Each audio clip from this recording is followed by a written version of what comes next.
Hi, it's Karen W. from Kitchener Public Library with a review of Arthur Slade's Dragon Assassin, which is a Red Maple nominated book.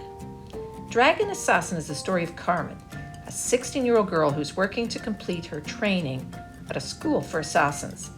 Her story is told through her eyes, or eye in this case, as she has been blinded in one eye by her brother in a training exercise, which may or may not have been an accident. Being blind in one eye is definitely disadvantageous for an assassin, so Carmen must use her wits to ensure she can graduate. During her final exam in potions, poison, and alchemy, she makes a critical mistake and loses points. Her graduation is on the line. So Carmen must come up with a daring and dangerous plan to steal a black swan egg. Now, the black swans that assassins use to ride are large, wild, and deadly creatures. These swans are highly prized as they can be flown silently in and out of dangerous situations.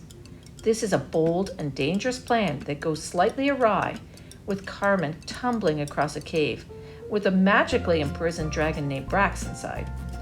Thus, within the first 17 pages, we are introduced to danger, adventure, alchemy, and dragons. All the ingredients for a fast-paced and compelling read.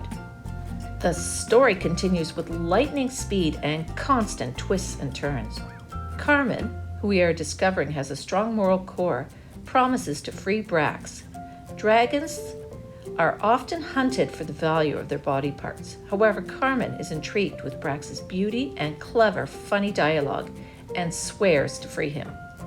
Brax is one of my favorite characters and adds a much-needed touch of humor.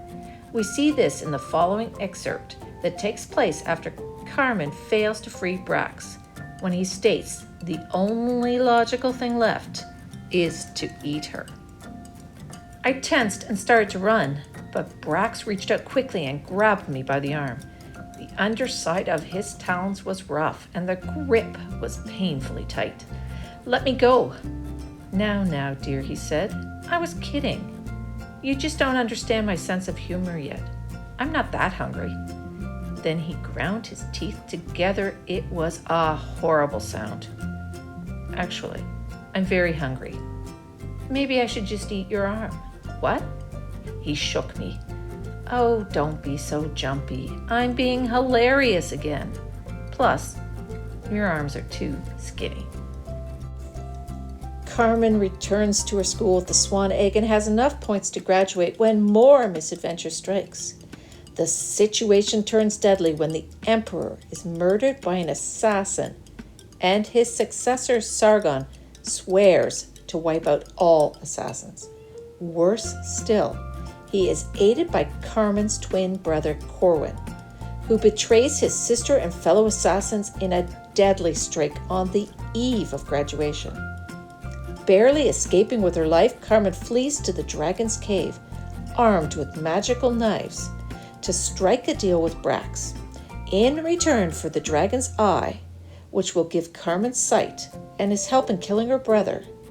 Carmen will free Brax, kill someone, and later serve him for 1 year. It is this unlikely pact that propels the story along, and the growing affection and respect that develops. "You are a loyal creature," Brax said. "It's admirable." "Are you being sarcastic again?" The look on his face surprised me. It was almost as if he had respect. "No, you are admirable, Carmen Crow, loyal and conscientious." This unlikely pair are united in friendship and non-stop adventures in their quest to extract revenge. This book is filled with action, so it's hard to put it down. The descriptions are clear and well written, and I liked how all the characters have fully developed personalities. Carmen inspires friendship and loyalty, which makes her a very likable character, and Brax is funny and clever. I thoroughly enjoyed reading the story, which for me was a quick read, as I could not put it down. This book has magic, dragons, and tons of action, so for me, I would highly recommend it. This is Karen W. from Kitchener Public Library, and thanks for listening.